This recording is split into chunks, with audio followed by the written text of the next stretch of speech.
So pretty much, whatever you build, it's all yours. And going back to the number one challenge is people only take pictures of an actual damage.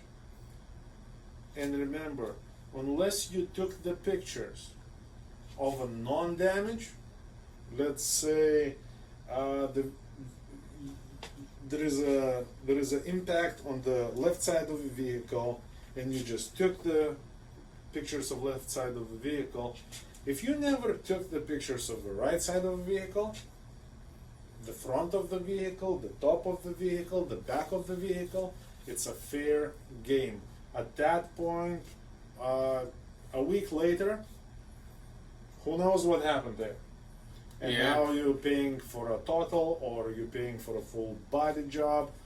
They might just say that wasn't there, and you say, "Well, prove it," and then it becomes like you said, he said, she said, And so even in the recording and the pictures, if you can, as you're casually walking around, you're recording behavior of others, of other people involved in the accident, what their demeanor is, aggressive, not aggressive, and then even kind of talking about when you said he said, she said, which kind of leads us to the next thing, which would be the statements. Statements are important. Not all the time are you going to be able to get one. If you can, that's great. Don't walk around that scene admitting guilt. Don't walk around that scene apologizing to everybody and anybody who's there, because that will, even if it is not your fault, that right there it's almost interpreted as he's apologizing because he knows he was at fault. That's just not facts, just simple psychology, pretty much. That's all it is. Yeah. And don't be an asshole, obviously, like the guy in the video. Don't be an asshole, but be courteous and just look at the people and try to nicely talk to them and see what we gotta say. Yeah. And a lot of times that video, again, if you like, hey Christian, so why were you drinking while driving? That's maybe too much. But if I'm talking to him like this, hey Christian, what happened? You smell like alcohol. It's only one beer, man. And that's it. And you are the winner. If you got that out of the other driver, nothing else matters. And sometimes you'll find people, witnesses that are willing to give you a possible statement at that moment, but or give you dialogue at that moment. Hey, did you see what happened? Yeah, not your fault. But they're not willing to subscribe to, here's my phone number, here, call me, I'll be in court with you guys. They're probably not going to want to do any, And also, take pictures of the license plates of other vehicles, if you can. Maybe even pictures of the other people, in those other vehicles who saw the accident. Not that you may necessarily need it, but in once in a million years, it's that day when everything is gonna go really, really bad, really, really south. And just having ability to track those people at the end of the day and get them to court is gonna be a difference between life and death. Yeah. So, anything else you think they should be doing? I think we should not be getting in those situations to begin with. That's ideal. That is ideal. Don't get involved. But also, going back to witnesses, I can give a quick story. Years back, we had an accident in Chicago. Not our fault. The four-wheeler came out of the ramp, spinning. It was icy, and he actually hit our truck almost like if he was going against the traffic. In my book, that was a clear-cut case. Nothing to it. Yeah. There was a witness who told our driver, because our driver didn't even know where he came from. It was a very slow-moving traffic. He was in his lane. It's a four-way highway, I-94 in Chicago, and boom, there is an impact on the trailer. Once we parked, the other vehicle behind him said, "Man, that guy came out spinning off the exit ramp."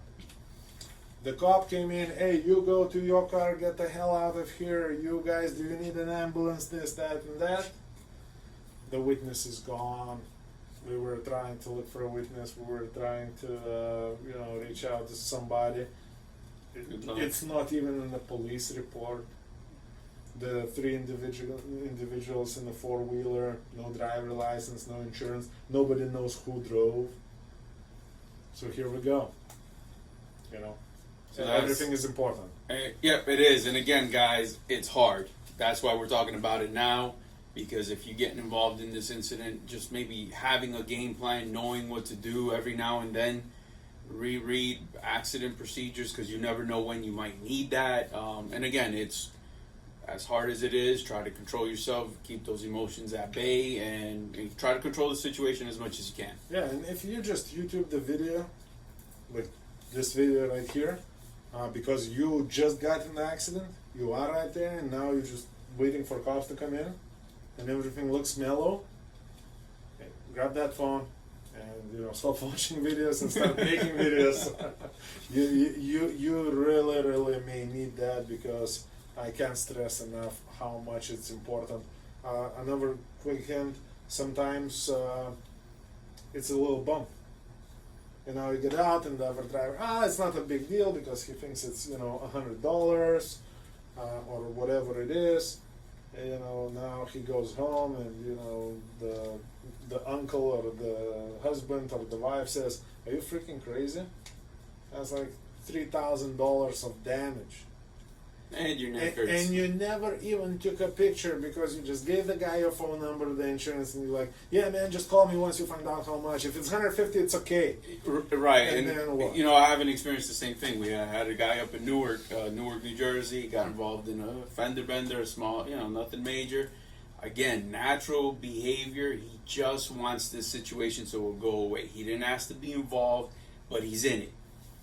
Paid a couple bucks to make it go away because the people seem nice enough. Well, guess what? Once 48 hours later, you get the phone call, and now everything starts to come up to the surface. And again, giving money was portrayed as admitting guilt, because you would only pay money if it was your fault, right? There we Because go. if it's not your fault, then why would you pay?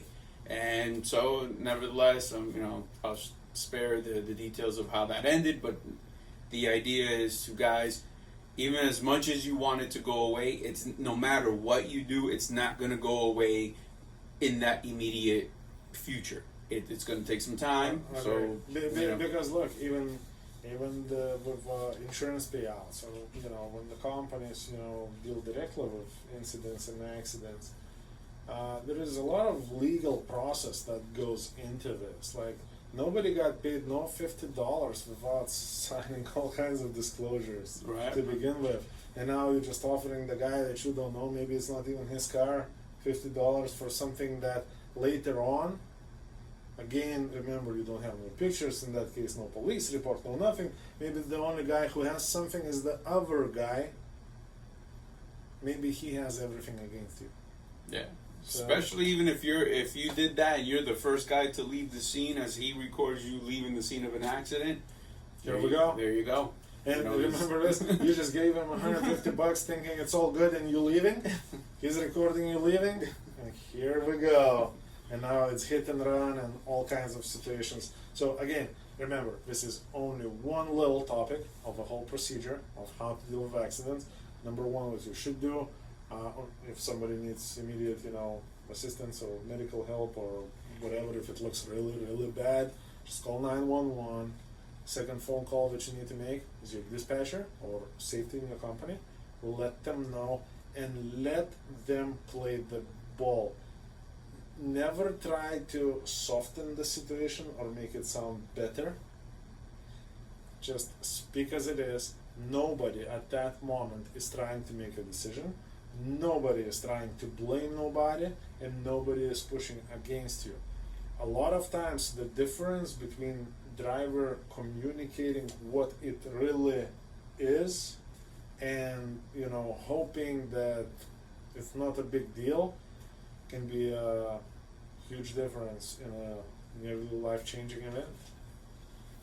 So there you have it, guys. Comments, leave them below. Experiences that we can share with others. You know, it all helps if we all share. Send us pictures of your accidents for a review. And again, guys, make sure you listen to the, check with your company and the safety department and what their rules are and policies and procedures. Again, this is just a different point of view as to what can help you out there. Yeah, and I'm kidding about, sending pictures of accidents. I mean, don't get into accidents. Yeah. But if you do, send us a picture. He's kidding. Unless you're going to do it. All right, guys. Until then, drive safe. All right, take care.